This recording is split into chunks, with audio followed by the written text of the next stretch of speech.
Hello and welcome to the Developing Dads podcast, episode number no idea. We're here, we're turning up, we're doing the thing, and that's my introduction finished.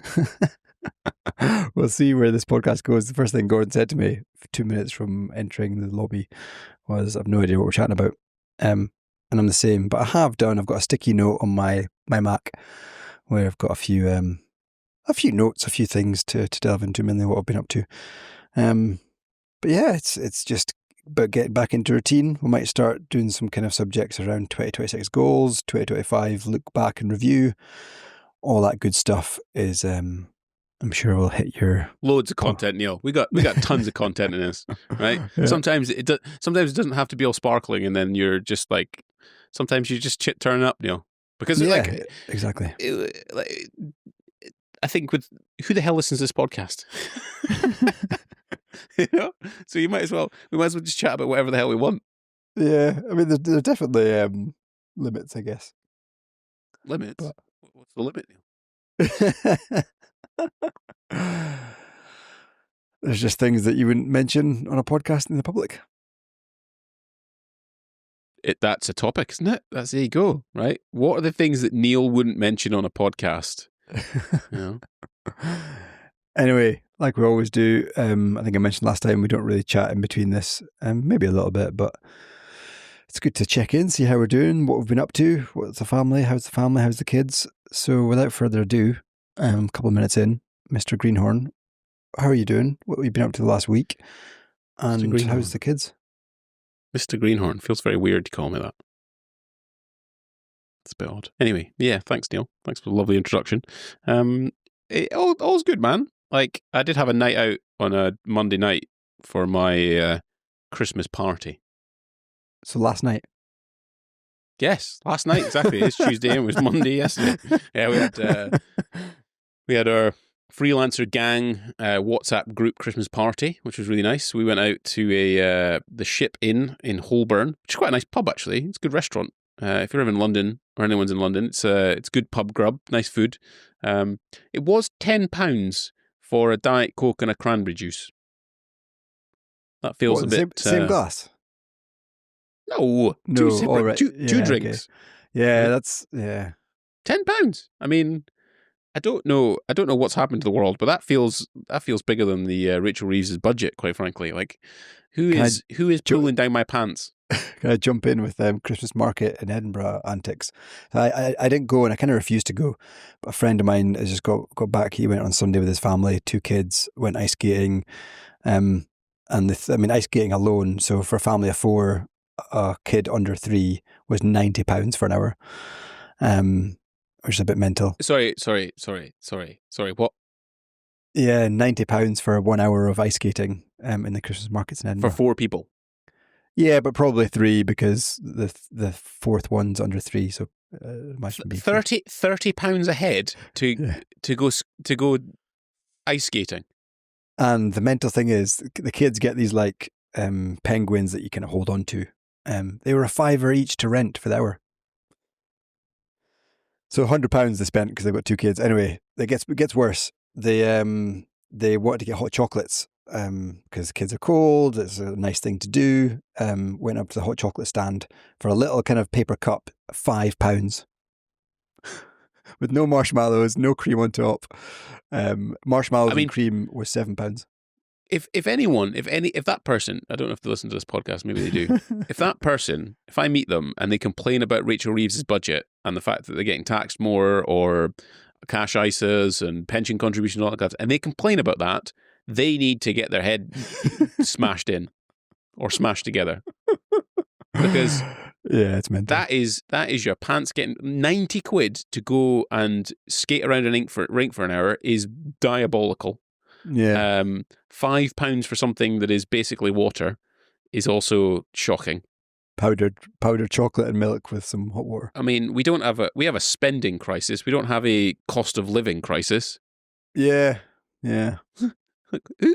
Man, my God. Like, I get it. You go in a pub and you spend some money. It's in central London. Cool. But in Edinburgh, when you could buy a house up there for about £4. Not quite Edinburgh. On the outskirts. Sure, but even then, it's rammed, right? They've got. I think the population grows by like over 100% in the month of December for Christmas market stuff. Wow. But that's bananas. Like I think the UK has a spending issue. Like we have so much of our own needs met, right? Hot water, heating, lighting, electric, gas. We live in nice houses with nice things. We got a super comfortable life, right?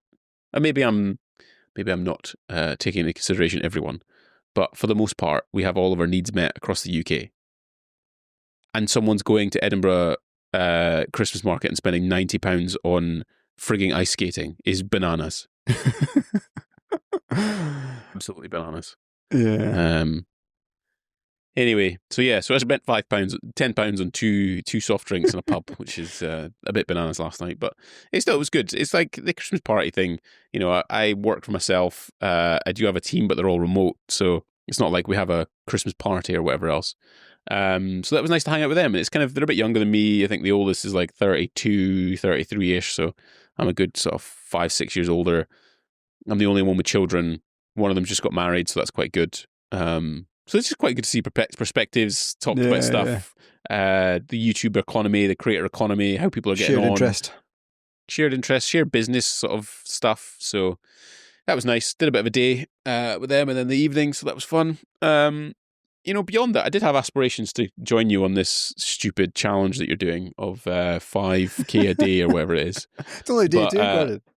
It is only day 2, but I was out yesterday all day, so I wasn't going to go running around in my boots just to do a 5K. So that was pretty good. I'm actually looking at my calendar, to be honest, to try and figure out what I was doing. Yeah. Oh, we had Laura's mum and dad over for a roast on Saturday. Did a nice rib roast, which it's so good on the big green egg. Man, it's just so tasty. So we had a big one of those. Again, the price of that's mental for some places. I think one place that I would have bought from before, the Ginger Pig in London, which does some really nice meat, wanted like 135 quid for like 3 kilos of roast. And how many people would that feed? 4 to 6 people. Still 130. Yeah, it's mental, isn't it? You know, I got it far cheaper than that. I had to drive to Sevenoaks to pick it up, which is about a half-hour drive, but I still got a really decent piece, and it was a lot cheaper than 130 quid. Local farm and all that. So they came over. So that was really nice, and we kind of just wanted to say thanks so much to them for what grandparents essentially do, right? They, especially Dave and Denise, the amount of care and love they share with our children is just amazing, and we just wanted to do something nice. We had a glass of wine and nice roast, and Laura's mum made some mince pies with Olivia, so we had them for dessert, which was really nice. That was fun. And then we also put up our Christmas tree. I don't know why I'm talking about cost of things, but here we are. Laura last year bought a fancy Christmas tree in the sales, I think it was. It's called a Bolson and Hill or something Christmas tree. So it's a fake one. So we got one of those and we put it up for the first time because obviously we bought it after Christmas time. So that went up and it's all very sparkly. And for some reason, we thought that Finlay was going to rip down all of the baubles off the bottom of it. So we put all the plastic ones there and he hasn't even touched it. So I don't think he's that bothered about the Christmas tree, which is good. Nice. Yeah. And then, things like outside of that, just work, bit of work stuff, looking after the Finlay on the Friday, took him swimming, which was really nice. Took Olivia to gymnastics on the Saturday. It's nice to see her progressing. She's doing all sorts of bits and pieces. That's kind of it, really, Neil. Just a busy day, busy week. Nice. Doing bits, being a dad. Standard dad life. And I've got footy tonight. This week's going to be quite good, actually. I got footy tonight at Fulham, playing Man City. Beat Tottenham at the weekend, which is very good. That puts us in a nice place in the table. Looking after the Finlay tomorrow because Laura's got her Christmas party and we have a date day on Thursday and then we're off to Paris on Friday. So I have a busy week now. Why are you going to Paris? Because I can. All right. Didn't say you can't. I'm a handsome guy that can go to Paris if he wants to. We're doing our baby and bump crew, the neonatal or pre antenatal class, whatever the fuck I don't know what the hell they call it, but before you have a baby class thing. We're doing a little Christmassy trip to Paris. We got quite a good deal on the Eurostar and going to hang out for a couple of nights and eat lots of French food and dancing, drinking. With kids? Nah, no way. No? Nah, leaving them here. Yeah, all by themselves. They can look after themselves. Nice. How long does the Eurostar take? I keep forgetting like France is a train journey from you guys. Yeah, good question. I think it's like 2 or 3 hours, maybe. Because I think Like France, like, geez, that's like a good few hours on the plane for me. Yeah, but you live in Scotland, Neil. I live in the bottom of England. This kind of makes it easier, right? But yeah, so we're going there. That'd be really fun. I'm actually very excited to go and do that. And then I come straight back and we've got another football game at 4 o'clock on the Sunday. So I am busy this week which is, yeah, it is what it is. Anyway, Neil, enough of my moaning about £10 soft drinks. Yeah. What have you been doing? What have I been up to? Very similar to you, actually, just getting our house Christmassy lights outside. Have you got lights outside yet? Have you gone that far? Do I have to? Do I have to, Neil? Like, do I have to do this? No, Neil. This is capitalism making us spend money on shit we don't need. I've got a 6-foot Santa outside my house. I've seen that. Yeah, right. The UK has a spending problem when it has a 6-foot Santa outside its house. Right. It brings joy to the neighbours and the kids. It brings joy to the community. Right, carry on, sorry. Anyway, yeah, so we did all that.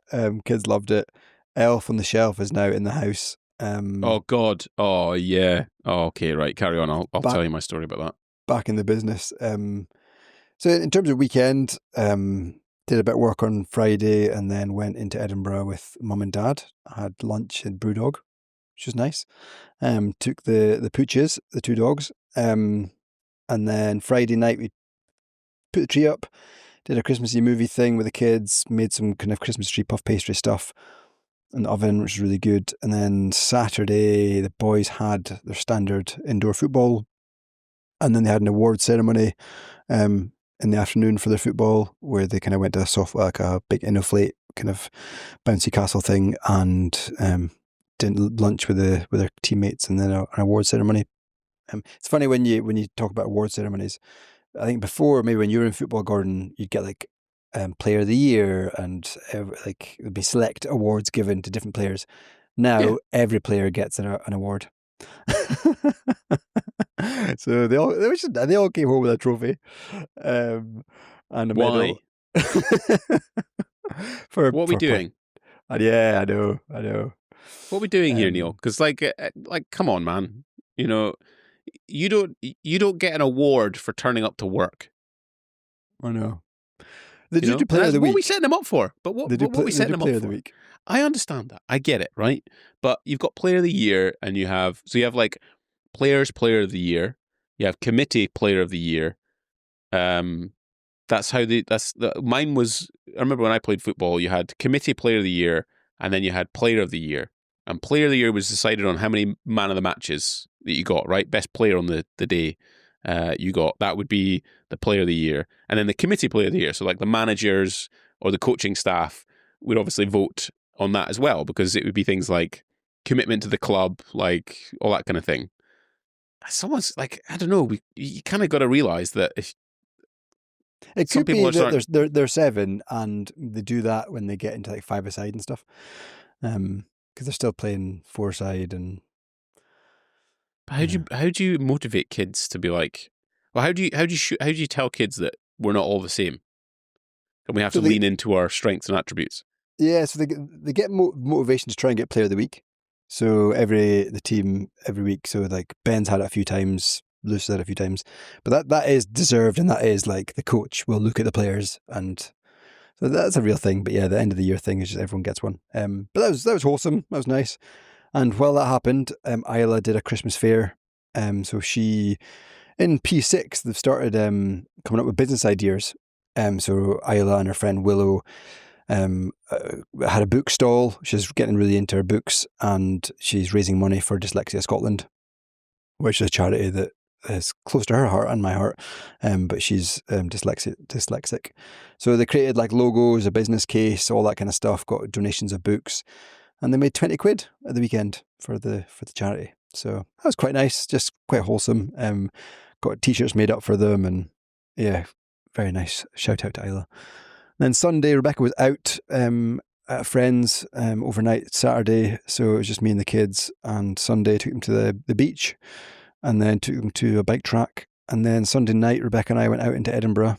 We got invited to my old boss's, I guess, leaving do, anniversary party, birthday party, all in one. He kind of rented an area, had bands, it was a gig feel. So we went to Dishoom as a date together and then did that.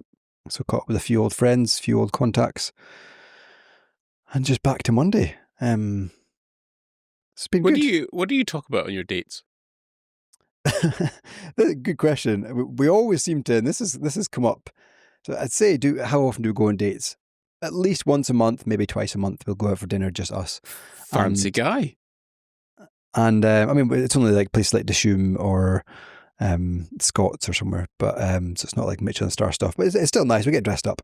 Anyway, what do we discuss? The last few times it's come back to buying another house or buying a newer house.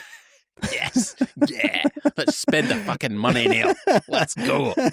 Full circle. Go. From £5 hot chocolates to buying a new house. Yeah, we seem to keep revisiting, like, we're thinking about the future, thinking about the kids growing up. We're in a nice house, a big enough house just now, but as the twins grow and want to have their own separate rooms and stuff, we might need to upsize. So yeah, we actually looked at the market, looked at our affordability. I'd be interested to hear your thoughts. I think there's a YouTuber or an Instagrammer that you do work with, kind of a monotone voice. Can't remember his name. Michael Taylor. Yeah.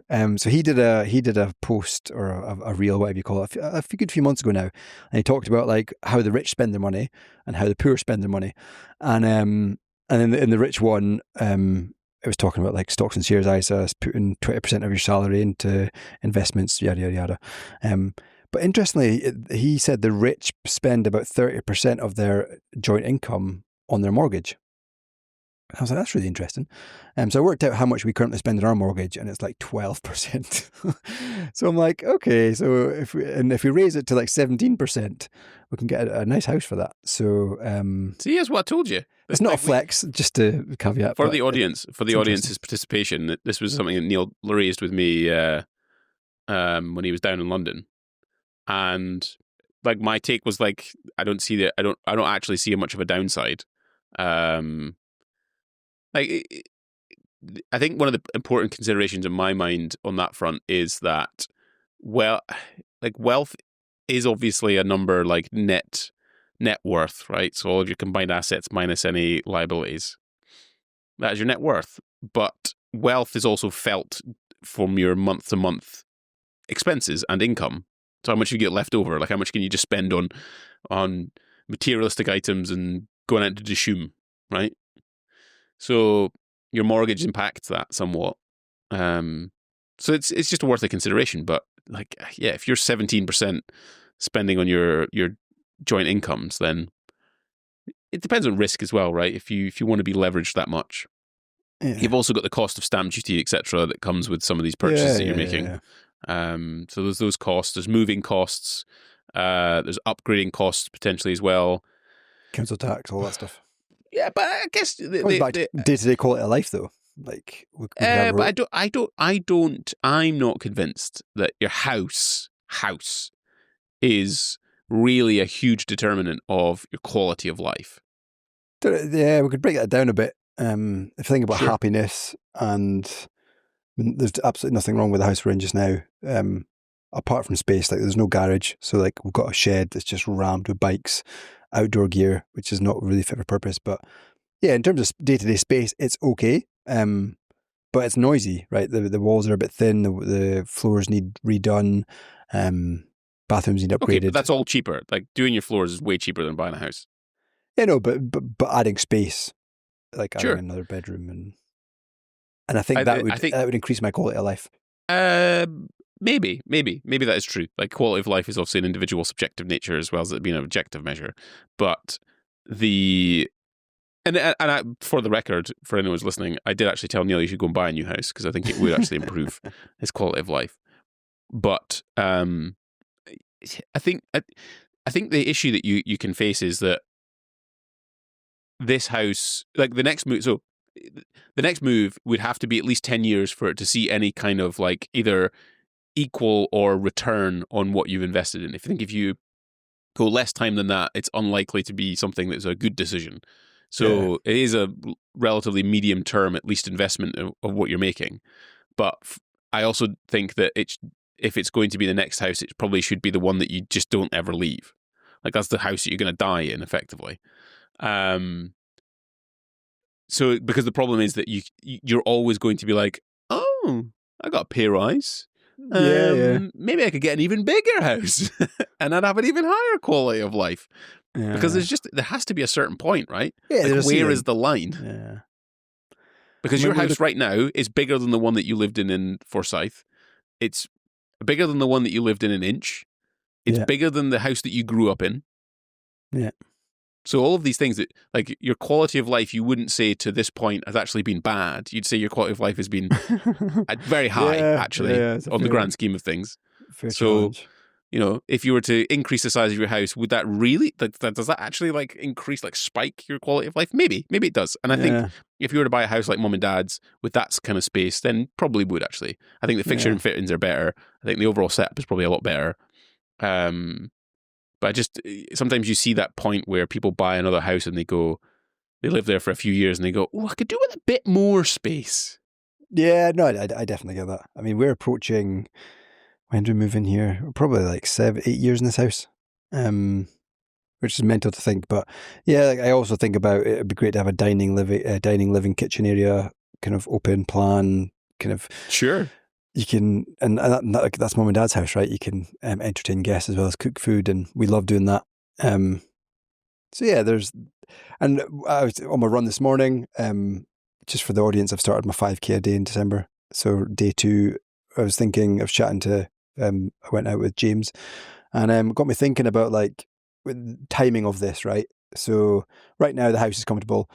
When the boys grow up, they become teenagers, they're going to want their own room. Like, it's just inevitable. They're not going to want to share thingy. And right now, what a luxury, Neil. It is, yeah, right. Get your own room. What a luxury. Yeah. And this house, although it's got enough bedrooms, the bedrooms are small. So again, it's just like we could upgrade when they get to high school, when they probably want their own space, to a bigger. So like, is it a 5-year plan? Is it a 1 to 2 year plan? All that to discuss. But anyway, going back to your first question of what do we discuss on date nights, it's generally been the property we're in. Like, we're now kind of accumulating more savings and stuff with Rebecca working. So cash could get invested in this place. We could get new carpets, new bathrooms. We could get an office outside in the garden. Like, we could put all that money into it. Or do we pause and think, maybe we should just save for the moving costs and the tax and buy a house that's got a new kitchen, buy a house that's got new bathrooms. Yeah. How good who's the one that does the objective and who does the subjective?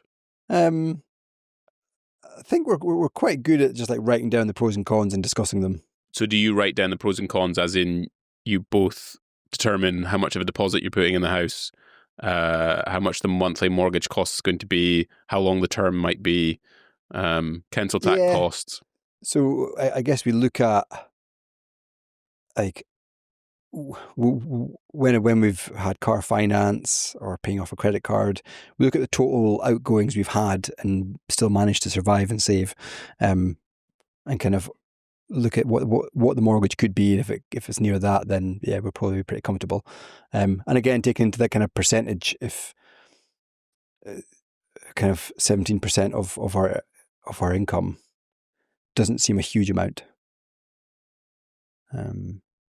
So yeah, like we have quite an open conversation. Interestingly, none of us are really pushing one or another to go down a certain route. It's not like Rebecca sending me houses daily and saying, "Oh, we need to go and view this place." We're not there yet, and like, another thing that's keeping us in this location is our friends. Our walk to school is very sociable. Our walk home from school is very sociable. We've got like a really nice circle of friends here. So yeah, there's lots of like, it's not like we're desperate, and it's not like one or another is pushing. So I think it's quite a good mix. Yeah, fair. So I guess then it's the case of that. If you're saying all of those things, do they outweigh a nicer staircase and a open plan living? Do you know what I mean? Because it's expensive. Like, moving house is so expensive. Like, I think we about 20 grand, I think, roughly. Yeah, £20,000. Yeah, Neil, that's 4 years of like pretty damn good holidays you could go on. Yeah. Like really good experiences. Orlando once or twice, or yeah. That's twice. You can go to Disneyland, Florida for twice for that money. And really, like, the difference is like it's fixtures and fittings. Because, I don't know. That's what we're in that. We're not in that discussion yet, but we're kind of setting up of the house thing where in about 5 years' time, we're going to want to probably move house somewhere. And it's deciding where to go and what to do. And then how does that line with like future plans and goals and retirement and all that kind of stuff, even though I'm 38. It's all just kind of thoughts on those kind of things. And the where to live is the kind of interesting one. You know, where do we move to live that we can afford? Yeah. Because I could move up to Dunfermline, Neil, and buy 2 houses and smash them together. That'd be lovely. Because they're about £4. Like that is also the thing that really annoys me is living in London. When I look up in like Dunfermline area, and I think about the kind of house that I could buy, that I could literally buy. Yeah. With a small mortgage. Not even a mortgage, Neil. That's the most like some of these are like stately bloody homes. You know, for about 600 grand, you could buy a really nice house in Dunfermline. There's a 7-bedroom house just near us. It's called Mansion Avenue or something like weird like that. Huge house, 7 bedrooms. And I think it's like 595 or something. Dunfermline, what's it called? Mansion. Let me get maps up. Mansion something or other. Dunfermline Mansion, 7 bedrooms. Yeah. Yeah. Let me have a look, see if I can find it.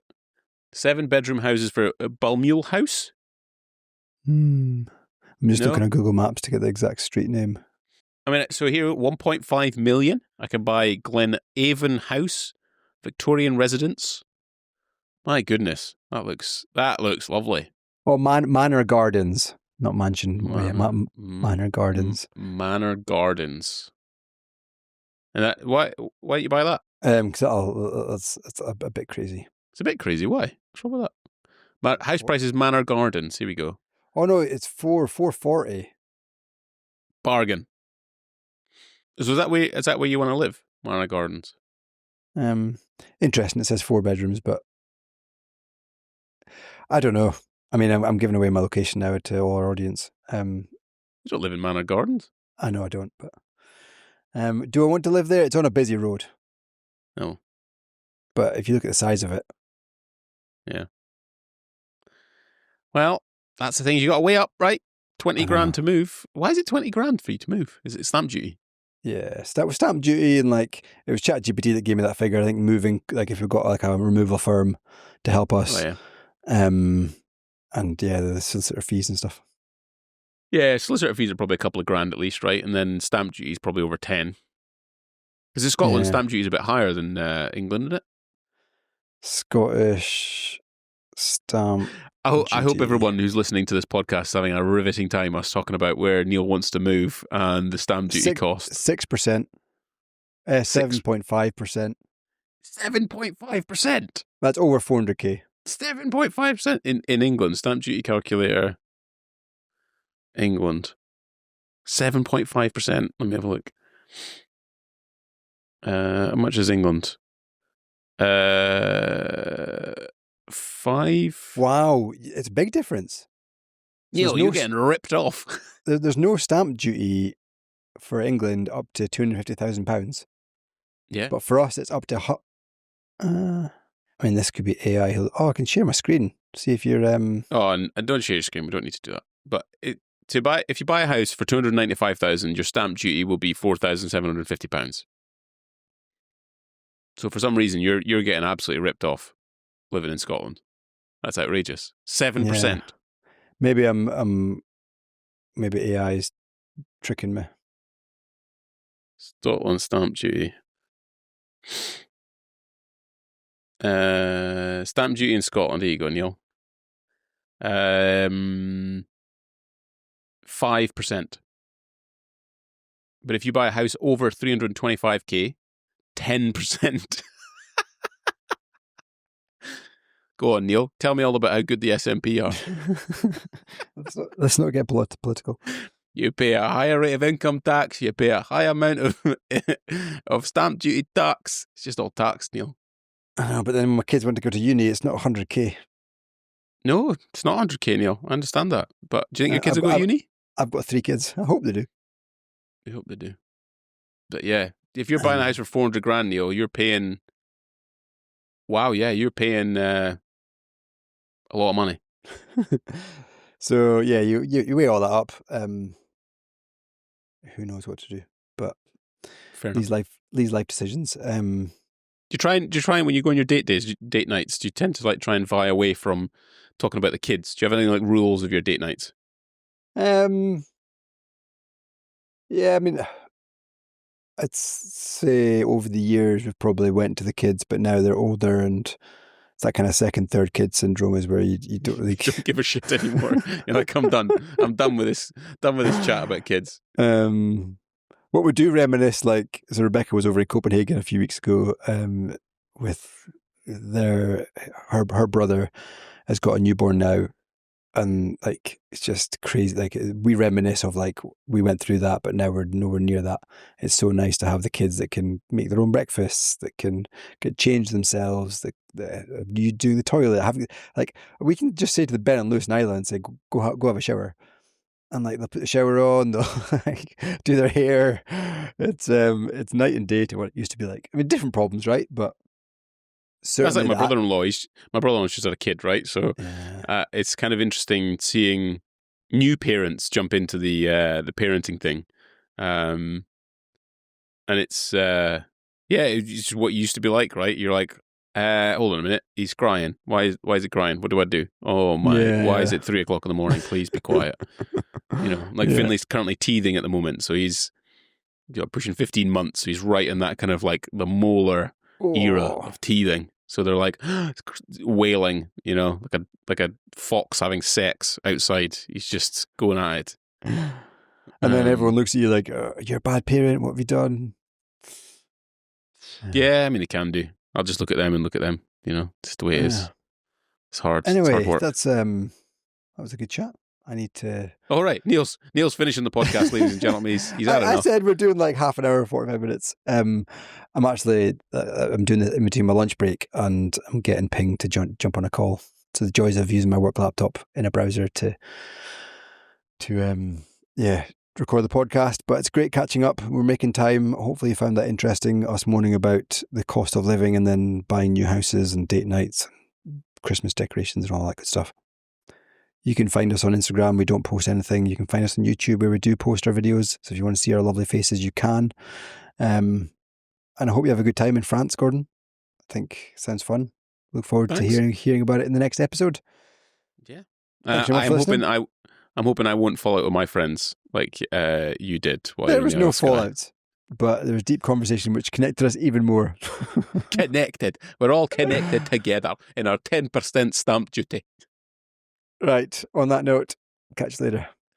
Bye.